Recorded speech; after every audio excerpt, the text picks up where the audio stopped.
Continuamos nuestra discusión sobre la guerra entre Estados Unidos e Irán que está ocurriendo ahora mismo.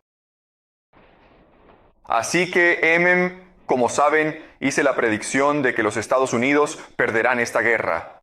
Y en la clase pasada realizamos un análisis detallado de la posición militar y estratégica. Y hoy vamos a encargarnos de proporcionar un marco teórico para entender cómo progresará esta guerra.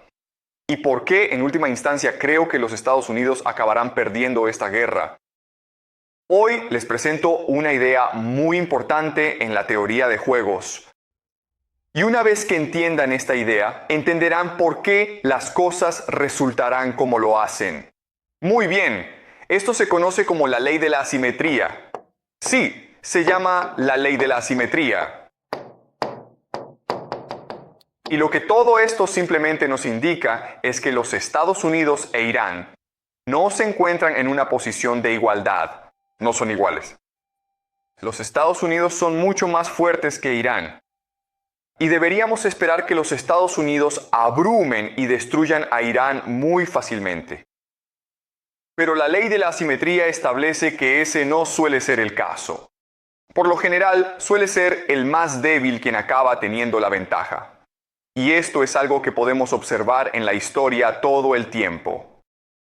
Bien, así que cuando los persas, hacia el 490 a.C., invadieron la Grecia continental contra Atenas y Esparta, Persia en ese momento era el primer imperio mundial. Tenían recursos infinitos, mano de obra infinita, riqueza infinita. Y perdió ante los griegos no una sino dos veces. Y luego los macedonios, bajo Alejandro Magno, y eran como un ejército tribal, no un ejército muy grande, lograron adentrarse en Persia. Y Persia en ese momento era prácticamente la mayor parte de Eurasia, y la conquistaron en unos 10 años. Los romanos empezaron como un pueblo tribal, que luego construyó el extenso imperio mediterráneo. Luego tienes a los aztecas, tienes, los vikingos. Así que esto sucede mucho en la historia humana. Un pueblo en las tierras fronterizas, una tribu, una pequeña etnia, es capaz de conquistar un gran imperio. Y la ley de la asimetría nos dice por qué. ¿De acuerdo? Así que voy a explicar muy lentamente, en detalle, cómo funciona esta ley de la asimetría. Excelente. Ahora, miremos de cerca un antiguo imperio. Y hay tres ventajas principales para un imperio. Muy bien, la primera es la masa. Esto solo significa que tienen muchísima gente, casi una cantidad infinita. Estados Unidos tiene unos 350 millones de personas, pero también puede recurrir a sus aliados, los 5 ojos, la anglosfera, Europa y el este de Asia, incluyendo a Corea del Sur y Japón. Básicamente, donde quiera que los estadounidenses tengan una base militar. Bien, así que la mayor parte del mundo son aliados de Estados Unidos o vasallos de Estados Unidos. Así que Estados Unidos puede básicamente recurrir a miles y miles de millones de personas para sus guerras. Bien, así que es la masa. Lo segundo es la idea de organización. Organización solo significa una jerarquía, una burocracia y una élite. Eso te permite organizar tus recursos y a tu gente para generar riqueza, que es básicamente ciencia y tecnología. ¿De acuerdo? Ciencia y tecnología, lo que conduce al armamento más avanzado. ¿De acuerdo? Así que piensen en Estados Unidos, en cómo libran esta guerra. Tienen estos satélites que proporcionan objetivos de precisión. Tienen estos aviones, estos bombarderos B-2, F-15, que son el armamento más avanzado de toda la historia de la humanidad. ¿De acuerdo? Así que organización. Y la última gran fortaleza del imperio es la idea de profundidad. Profundidad es la idea de que como tu gente es infinita, como tu organización es tan fuerte, como tus recursos son tan vastos, puedes permitirte perder muchas guerras. ¿De acuerdo? No es para tanto si Estados Unidos pierde esta guerra en Irán. Si quieren volver, tienen la capacidad de regresar con más soldados todavía, con más armamento, porque poseen una riqueza que parece no tener fin. Bien, estas que acabo de mencionar son las tres ventajas fundamentales de un imperio. Y en teoría, debido a estas ventajas, un imperio debería ser invencible y eterno. Pero sabemos con total certeza que todos los imperios caen y se desploman con una fuerza verdaderamente devastadora. Y sinceramente no duran mucho tiempo, quizá 200 años, quizá 300 años, para la mayoría de los imperios. Eso no es mucho tiempo, así que tenemos que entender mejor lo que está pasando, ¿de acuerdo? ¿Por qué un imperio con estos vastos recursos cae siempre en 200 o 300 años? ¿De acuerdo? Bien, de acuerdo. Así que hay que entender que todas estas ventajas son, en última instancia, desventajas a largo plazo. Así que déjenme explicarles a qué me refiero. Masa, tienes mucha gente, ¿de acuerdo? Cuando tienes mucha gente, creas mucha desigualdad. ¿Por qué? Porque hay competencia por los recursos. Hay demasiada gente. Vale. Y esto suele llevar a la deuda y la esclavitud. Y como resultado, tu gente se vuelve complaciente, perezosa, indiferente. Están compitiendo entre sí. Realmente no les gusta el gobierno, ¿vale? Así que no están realmente tan motivados para hacer nada, ni trabajar ni luchar en guerras, pero sobre todo para luchar en guerras. Así que esta masa parece una ventaja al principio, pero con el tiempo se convierte en una desventaja, ¿verdad? La organización. Esto significa una élite. El gran problema con esto es que con el paso del tiempo la élite termina convirtiéndose en un grupo de parásitos.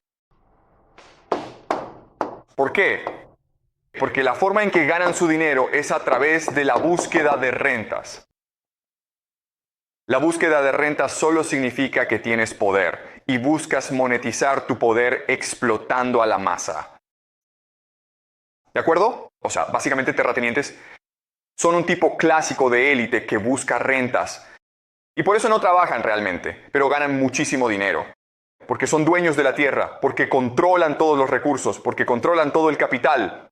Y eso obliga a la masa, a la esclavitud, a la deuda, que es lo que está pasando en Estados Unidos hoy. El problema con esto es que todos quieren ser parte de la élite y hay demasiadas élites con el tiempo. Vale, así que aunque la élite tenga muchos hijos, el poder es un juego de suma cero, es una jerarquía. Y así, esto lleva a la idea de la sobreproducción de élites. Vale, sobreproducción de élites. Este es un término acuñado por el historiador Peter Turchin. Vale, y su teoría es que tienes agitación, tienes guerras. Por ejemplo, la Revolución Francesa, por ejemplo, la caída de la República Romana, porque hay demasiadas élites y empiezan guerras para acumular poder para sí mismos. Vale, así que esta organización, esta élite, lleva básicamente al faccionalismo o a las luchas internas. Y eso es lo que pasa en Estados Unidos hoy, donde los demócratas y los republicanos se odian, se niegan a llevarse bien. Lleva a la polarización política, ¿vale? Así que otro dicho es que un imperio con el tiempo se vuelve insular. No les importa lo que pase fuera del mundo. Todo lo que les importa es lo que pasa en Washington, D.C. Y como resultado cometen muchos errores estúpidos. Muy bien, lo último es la profundidad. Vale, el problema con la profundidad es que si no hay consecuencias para tus propias acciones, te terminas volviendo arrogante, perezoso e incompetente, ¿vale? Porque no te importa lo que pase, en realidad no importa nada. Y esto nos lleva directamente a la idea de la hibris. ¿Vale? La hibris es solo ceguera ante tu propia arrogancia, una arrogancia violenta que te hace cometer errores absurdos, pero no los reconoces y sigues repitiendo los mismos errores una y otra vez, ¿de acuerdo? Así que, sí, parece que el imperio es invencible, pero si realmente lo piensas, las ventajas del imperio se vuelven con el tiempo sus desventajas, lo que llevará finalmente a su caída. Bien.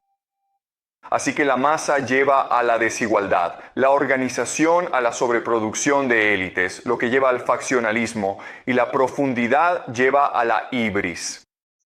Por eso un imperio debe caer con el tiempo. Pero un imperio no puede caer por sí solo. Necesita un enemigo que lo obligue a colapsar. ¿Vale? Y así, lo que sucede es que surgirá un enemigo implacable que abrumará al imperio, porque es capaz de aprovechar todas las debilidades de dicho imperio. Y entonces, ¿cuáles son las debilidades de este imperio? Bueno, la primera gran debilidad de este imperio es que la gente no está realmente motivada. Así que si ustedes como pueblo están realmente motivados, tienen una gran ventaja, ¿vale? A esto lo llamamos energía.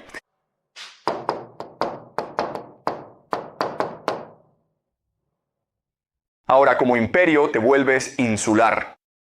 Te niegas a admitir tus errores. Te niegas a aprender de los demás. Pero si estás dispuesto a admitir tus errores, si estás dispuesto a aprender, si estás dispuesto a promover a los más brillantes y ser meritocrático, tienes una gran ventaja, ¿vale? Y así esta idea de apertura. Ahora, la última idea es esta. Un imperio está fracturado. Así que si eres capaz de mantener la cohesión, si la gente es capaz de permanecer unida, si son capaces de tener un propósito común, serán fuertes, ¿vale? Entonces, si surge un enemigo del imperio con estas tres cualidades, energía, apertura y cohesión, este enemigo derrotará al imperio. ¿Tiene sentido? ¿Vale? Así que en lo que quiero que se concentren mientras siguen las noticias de esta guerra entre Estados Unidos e Irán es en hacerse una pregunta. ¿Se convertirá Irán en una sociedad energética, abierta y cohesiva? Porque si lo hace, se volverá invencible. El imperio no cambiará debido a la ibris. Es demasiado estático, demasiado estancado, demasiado burocrático, así que el imperio no cambiará. El imperio no admitirá sus propios errores. Y honestamente, Irán, porque sigue siendo un país de 82 millones de personas, todavía sufre problemas de masa, organización y profundidad. Y así, si es capaz de transformarse en una sociedad energética, abierta e inclusiva, entonces triunfará sobre Estados Unidos. Esa es la pregunta fundamental en esta guerra, ¿de acuerdo? No se preocupen por Estados Unidos, su tecnología. No se preocupen por la economía. No se preocupen por estas cosas, ¿está bien? Solo háganse una pregunta. ¿Se está transformando Irán como sociedad? ¿Se está volviendo la gente mucho más motivada? ¿Está la gente en Irán aprendiendo de sus errores e innovando y volviéndose resiliente en el campo de batalla? ¿Se mantienen unidos los iraníes como pueblo? Bien, porque si la respuesta es sí a las tres preguntas, entonces Irán ganará y Estados Unidos perderá. ¿Sí? ¿Tiene eso sentido? Muy bien. Así que eso es solo.